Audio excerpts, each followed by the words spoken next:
सोना, चांदी, उरूज, व्यापारिक माल और ऋण की ज़कात देने पर चर्चा। सोना और चांदी की ज़कात। जब सोना और चांदी निस्ब निर्धारित मात्रा तक पहुंच जाते हैं तो उन पर ज़कात वाजिब हो जाती है। सोने की ज़कात का निस्ब 20 मिस्काल यानी लगभग 85 ग्राम है और चांदी का 200 दिरहम यानी लगभग 595 ग्राम है। इसलिए जो व्यक्ति सोने और चांदी के निस्ब का मालिक होगा वह 40वें हिस्से का एक भाग ज़कात के रूप में अदा करेगा। आधा 20 मिस्काल सोने में से आधा मिस्काल यानी लगभग 2.125 ग्राम सोना देना होगा और 200 दिरहम चांदी में से 5 दिरहम यानी लगभग 15 ग्राम चांदी देनी होगी। यदि सोने का अंश अधिक हो तो मिलावट वाला सोना शुद्ध सोने में शामिल माना जाएगा और यदि चांदी का अंश अधिक हो तो मिलावट वाली चांदी शुद्ध चांदी में शामिल मानी जाएगी। यदि मिलावट खाद अधिक हो तो मिलावट वाला सोना और चांदी सामान असबाब के हुक्म में आएगा। इमाम अबू हनीफा रहमतुल्लाह अलैह के अनुसार निस्ब से अधिक जो कुछ भी होगा उस पर तब तक कोई ज़कात नहीं है जब तक कि वह निस्ब का 5वां हिस्सा न हो जाए। इमाम अबू यूसुफ और इमाम मुहम्मद रहमतुल्लाह अलैहिमा के अनुसार निस्ब से अधिक जो कुछ भी होगा उसका 40वां हिस्सा वाजिब होगा, चाहे वह अतिरिक्त हिस्सा निस्ब का 5वां हिस्सा हो या न हो। यह उनकी राय के अनुसार फतवा है। यदि निस्ब के मालिक चाहें कि सोने और चांदी की ज़कात वज़न करके सोने और चांदी के टुकड़ों के रूप में दें तो वे ऐसा कर सकते हैं। यदि वे चाहें तो जितनी ज़कात बनती है उसका मूल्य प्रचलित मुद्रा में हिसाब करके शहर की प्रचलित मुद्रा में अदा करें तो वे ऐसा भी कर सकते हैं। और यदि वे चाहें तो कोई सामान या मापकर बेची जाने वाली कोई वस्तु अथवा वजन करके बेची जाने वाली कोई वस्तु सोने और चांदी की ज़कात के मूल्य के बदले में देना चाहें तो वे ऐसा भी कर सकते हैं। उरूज की ज़कात। सोना, चांदी और पालतू जानवरों के अलावा जो कुछ भी है वह सब अर्ज है। अरबी भाषा में अर्ज एकवचन शब्द है। इसका बहुवचन उरूज है। अर्ज शब्द का अर्थ है भूमि, मिट्टी, पृथ्वी, जमीन आदि। शाब्दिक अर्थ में उरूज शब्द का अर्थ है भूमियाँ या पृथ्वियाँ। लेकिन इस्लामी शरीयत की शब्दावली में उरूज की ज़कात का अर्थ है भूमि या ज़मीन से उत्पन्न फसल पर ज़कात देना,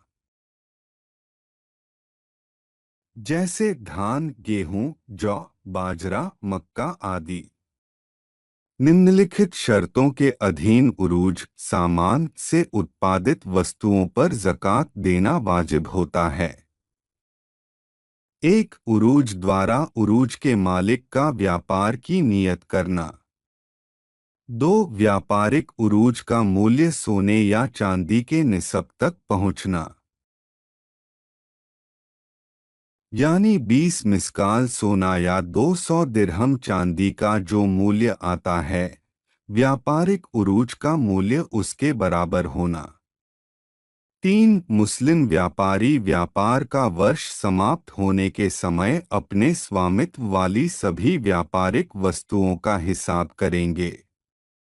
यदि बाजार मूल्य निस्ब तक पहुंचता है तो उसकी ज़कात देनी होगी।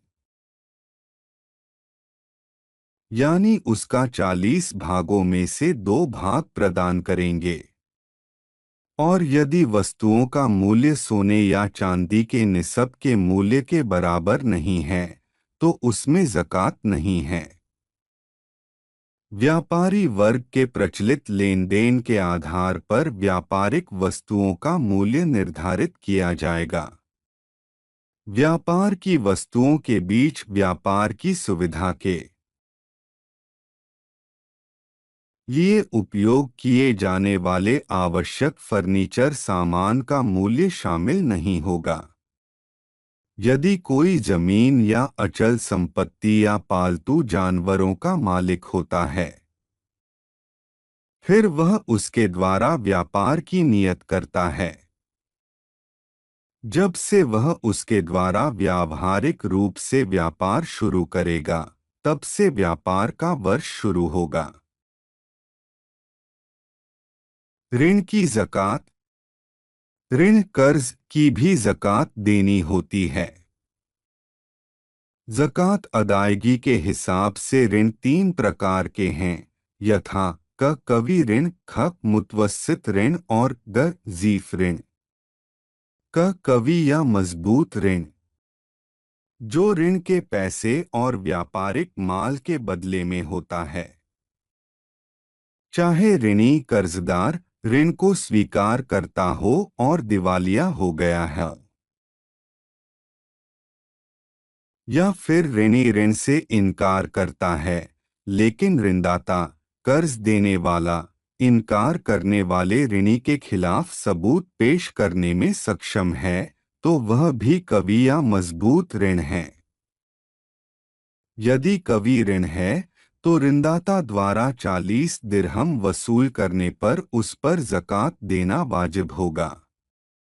इसलिए जब भी वह 40 दिरहम या उसके बराबर राशि वसूल करेगा वह 1 दिरहम ज़कात देगा। इमाम अबू हनीफा रहमतुल्लाह अलैह के अनुसार 40 दिरहम इस प्रकार वसूल करने पर उस पर कुछ भी देना वाजिब नहीं है। इमाम अबू यूसुफ और इमाम मुहम्मद रहमतुल्लाह अलैहिमा के अनुसार वसूल किया गया ऋण कम हो या ज्यादा वसूल किए गए हिस्से पर ज़कात वाजिब होगी। कवि ऋण के मामले में जब से वह निसब का मालिक बना है तब से 1 साल का हिसाब होगा। जिस समय ऋण वसूल किया है तब से नहीं। इसलिए ऋण वसूली से पिछले वर्षों की ज़कात वाजिब होगी, लेकिन वसूली के बाद ही ज़कात अदा करना उसके लिए आवश्यक होगा। ख मुतवस्सित या मध्यम ऋण, जो व्यापारिक माल का ऋण नहीं है बल्कि नित्य आवश्यक किसी वस्तु यानी घर, कपड़ा, खाद्य सामग्री आदि का विक्रय मूल्य है, जिसे विक्रेता ने खरीदार को बेचा है और खरीदार के जिम्मे विक्रय मूल्य बकाया रह गया है। मुतवस्सित ऋण में ज़कात वाजिब नहीं होती। यदि वह विक्रय मूल्य के रूप में पूर्ण निसब मात्रा में धन वसूल करता है तो वह वाजिब होगी। जैसे यदि ऋणी पर 1000 दिरहम का कर्ज है और ऋणदाता उसमें से 200 दिरहम वसूल करता है तो उस पर 5 दिरहम ज़कात देना वाजिब होगा। इमाम अबू हनीफा रहमतुल्लाह अलैह के अनुसार निसब से कम वसूल करने पर ज़कात वाजिब नहीं होगी।